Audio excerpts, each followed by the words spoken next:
आपकी जान खतरे में है, ये देखिए। अरे ये क्या है? ये सब क्यों दिखा रहे हो बेवकूफ? अरे मेरी जान खतरे में है तो ये स्वागत समारोह क्यों किया जा रहा है? किसने बंदोबस्त किया इसका? नेताजी, यही तो वक्त है आपको अपनी बहादुरी दिखाने का। Hello father, inspector Vijay. God bless you my son.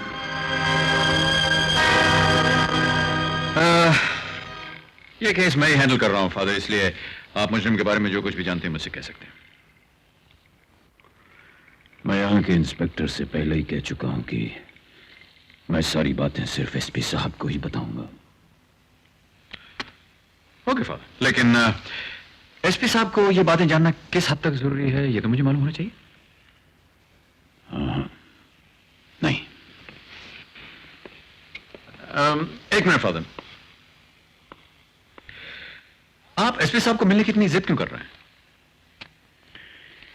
क्योंकि इस केस में तुम्हारे डिपार्टमेंट के कुछ पुलिस ऑफिसर्स भी शामिल हैं। हो सकता है वो मुजरिम की मदद करने की कोशिश करें। फादर, पुलिस वाले मुजरिमों को पकड़ते हैं, उनकी मदद नहीं करते। तुम्हारी उम्र में मेरा भी यही विश्वास था, मैंने धोखा खाया। खैर, मुझे एसपी साहब से मिलने की इजाजत मिलेगी या नहीं? Okay father, come on.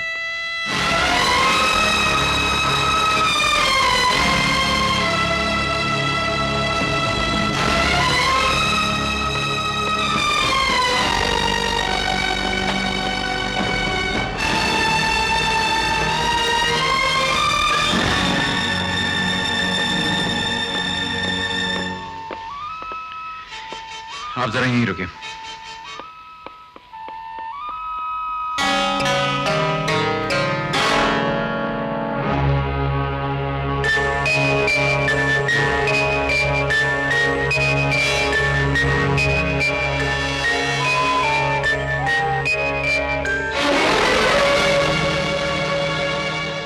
Father,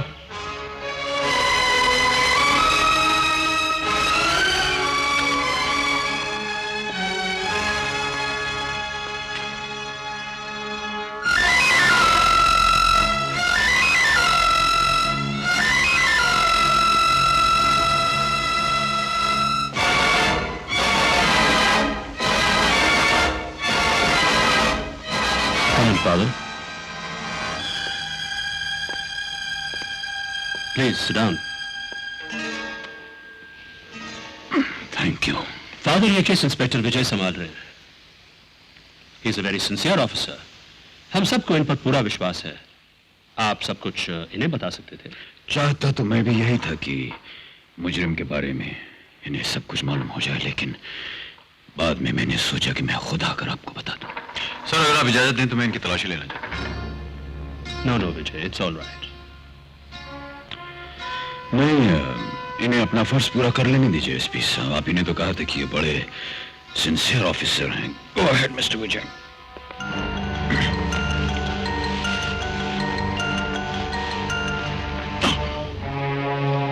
ये पट्टी कैसे फादर? एक पुराना घाव है, अभी तक भरा नहीं। किसी स्पेशलिस्ट से क्यों नहीं दिखाते? 3 स्पेशलिस्ट मेरे दिमाग में हैं।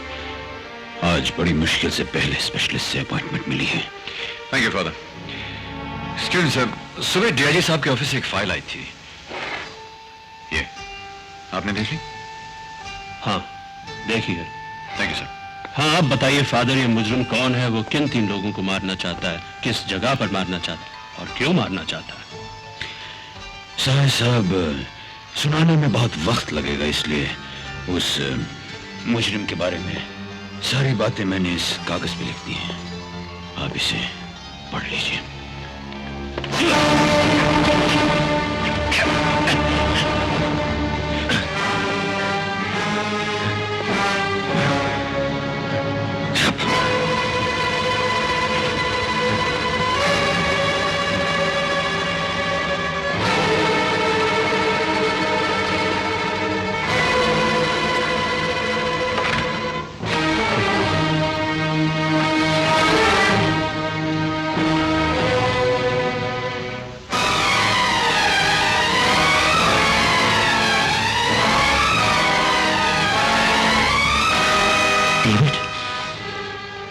वही डेविड जिसकी एक खूबसूरत बीवी थी, एक फूल सा बच्चा था, एक छोटा सा घर था।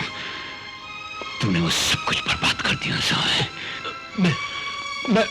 मैं वो पुराना साहे नहीं रहा डेविड। मैं बदल गया हूं, मैं सुधर गया हूं डेविड। प्लीज मुझे माफ कर दो, मुझे माफ कर दो। दुश्मनों को माफ करना इंसानियत है, लेकिन मक्कारों को माफ करना बेवकूफी है। कपड़े उतार। कपड़े? हाँ, ये वर्दी पहनकर मैं तुझे मरने नहीं दूंगा साहे। इस वर्दी की एक इज्जत होती है, इसमें तेरा खून लगेगा तो इसका अपमान होगा। Now come on. विजय, अब तक मुझे तुम पर कितना अभिमान था। तुमसे सीनियर ऑफिसर्स को मैं तुम्हारी मिसाल दिया करता था कि सेंस ऑफ ड्यूटी आप लोग विजय से सीखे। मुझे तुमसे इस बेवकूफी और इस लापरवाही की बिल्कुल उम्मीद नहीं थी। मेरी 24 साल की सर्विस हो चुकी है मिस्टर विजय। अगले साल रिटायर भी हो जाऊंगा। इस दौरान में मैंने कोई केस हल नहीं किया, यह दूसरी बात है, लेकिन किसी भी केस में इस किस्म की बेवकूफी भी नहीं की। मैं ठीक कह रहा हूं? Mister Khan, yes sir. Will you please shut up? Vijay, तुम खुद कह रहे थे कि आखिरी वक्त में कंट्रोल रूम में जाकर तुमने साहिब साहब के कमरे का चैनल खोला। वो आदमी उन्हें कत्ल करने से पहले कम से कम 10 मिनट तक उनसे बात करता रहा। वो चैनल तुमने पहले क्यों नहीं खोला? क्या कर रहे थे तुम उस वक्त? किस काम में बिजी थे? बोलो।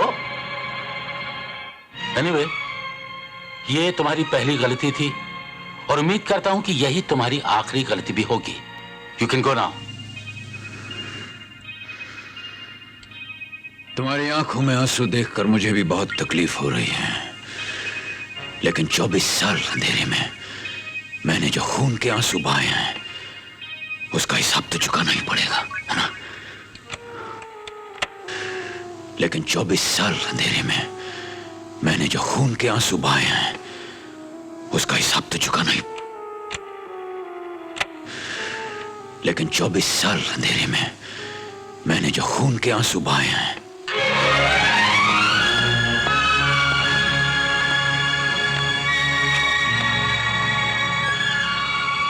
सर, जैसे आपने पूछा, जुलाई की 20 और 24 तारीख के दरमियान 3 आदमी रिलीज हुए थे।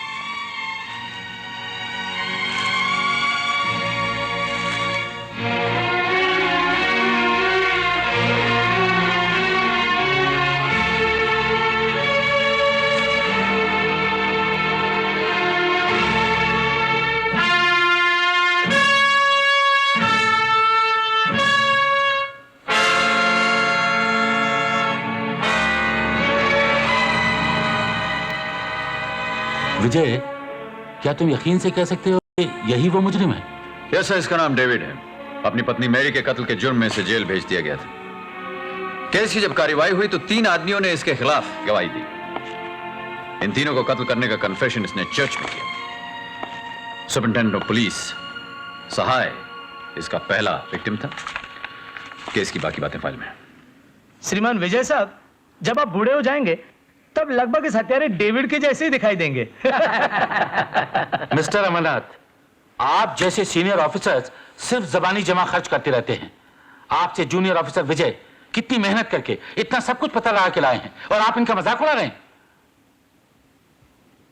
विजय, तो इस हत्यारे का अगला टारगेट डॉक्टर वर्मा और नेता चतुर्वेदी हैं। चतुर्वेदी जी तो विलायत गए हुए हैं, उन्हें आने में 10-15 दिन लग जाएंगे।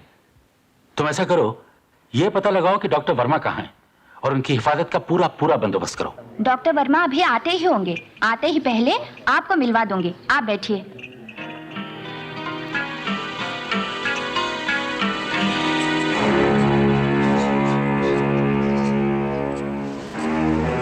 डॉक्टर साहब हैं क्या?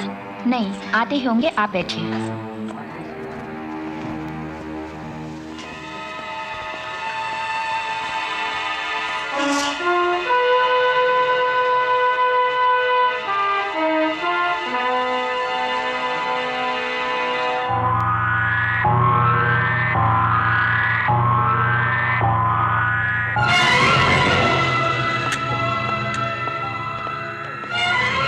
Good morning doctor. Good morning. Yes. हाँ, ये बहुत लंबी चौड़ी लिस्ट है, इतने पेशेंट मैं नहीं देख सकता। 2-3 जो जरूरी उन्हें अंदर भेज दो। ओके, सुनिए, आप आइए।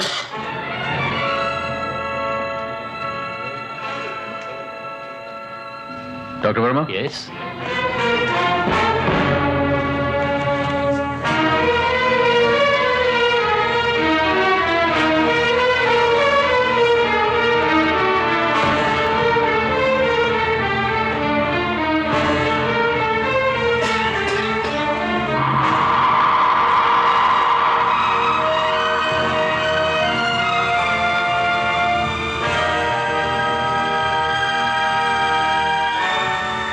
देखिए मैडम, आप डीआईजी की बेटी होंगी, मुझको इससे कुछ मतलब नहीं। आप गाड़ी यहाँ नहीं खड़ी कर सकती, गाड़ी ले जाकर आप पीछे खड़ी कीजिए। Hey mister, DIG means Deputy Inspector General of Police। और उनकी बेटी की कितनी वैल्यू है मालूम है तुम्हें?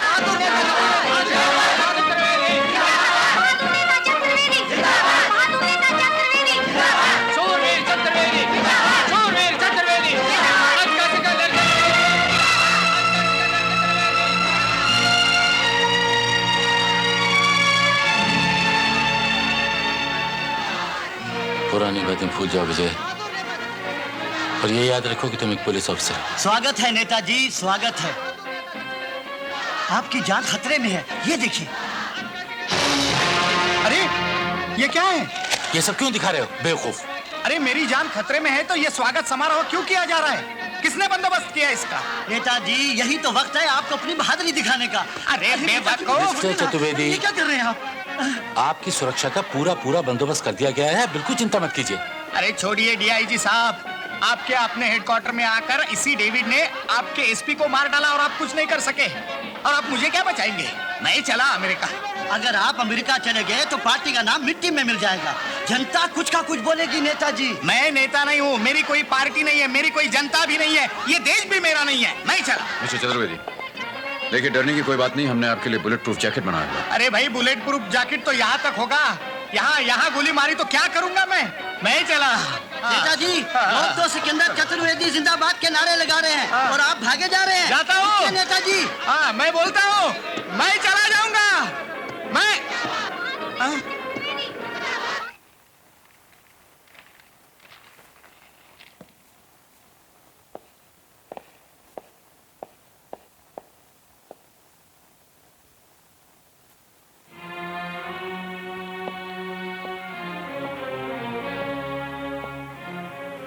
ये क्या है? इस्तीफा? Yes sir. विजय, तुम क्या समझते हो? अगर तुमने इस्तीफा दे दिया तो क्या कोई दूसरा ऑफिसर तुम्हारे पिता को गिरफ्तार नहीं करेगा? अगर मेरे पिता को ही गिरफ्तार करने की बात होती तो मैं ये इस्तीफा कभी नहीं देता सर। मैं अब भी उन्हें गिरफ्तार करने के लिए तैयार हूं, मगर उस दरिंदे की हिफाजत करने के लिए तैयार नहीं जिसने मेरी मां के साथ बलात्कार किया।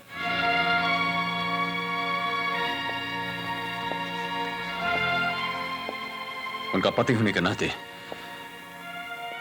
मेरे पिता ने 2 शैतानों से बदला तो ले लिया, अब मैं बेटा होने के नाते उस तीसरे से बदला लूंगा। डोंट बी अ फूल। एक जिम्मेदार ऑफिसर होकर ऐसी बातें करते हो? सच्चे पुलिस ऑफिसर को रिश्ते नातों से ड्यूटी ज्यादा प्यारी होती है, ये तुम खूब जानते हो। हाँ, मैं जानता हूं सर, लेकिन पुलिस अफसर होने का मतलब ये तो नहीं है कि जिस कोख से मैंने जन्म लिया उस मां पर किए गए अत्याचार को भूल जाऊं, या उन जुल्मों को भूल जाऊं जो कानून के नाम पर मेरे बेगुनाह बाप पर किए गए। ये तो मेरे कोई नहीं, लेकिन इन्होंने मुझे सगे बेटे से भी ज्यादा प्यार दिया। माता और पिता दोनों का प्यार मिला मुझे, और मैंने इन्हें क्या दिया? ड्यूटी के नाम पे धोखा। औलाद तो माता पिता के मरने के बाद उनकी चिता को आग लगाती है सर। मैंने तो इस नेक इंसान को गिरफ्तार करके जीते जी इनके प्यार को जला दिया। नो सर, कानून की हिफाजत करने की बेवकूफी में पढ़कर मैं अपने आप को दुखी नहीं करना चाहता। You are wrong Vijay, absolutely wrong. किसी एक की गलती की वजह से सारे डिपार्टमेंट को बदनाम किया जाए, यह बात तो ठीक नहीं। भारत का जिक्र आने पर गांधी जी की मिसाल दी जाती है, गोडसे की नहीं। देखो विजय, मैं ये नहीं कह रहा कि पुलिस वालों के दिल नहीं होना चाहिए, जज्बात नहीं होने चाहिए, लेकिन उन्हें अपने दिल और जज्बात जनता की भलाई के लिए इस्तेमाल करने चाहिए, जनता से बदला लेने के लिए नहीं। अशोक स्तंभ हमारे देश का राष्ट्रीय चिन्ह है, जिसे सर पर पहनने का गौरव सिर्फ देश की रक्षा करने वाले जवान और कानून की रक्षा करने वाले सिपाही को हासिल है। राष्ट्रपति और प्रधानमंत्री को भी यह गौरव हासिल नहीं। इस्तीफा देकर इस गौरव को कलंकित मत करो विजय, वरना तुम में और मरहूम एसपी साहब में क्या फर्क रह जाएगा। एक बार और सोच लो और फिर फैसला करो।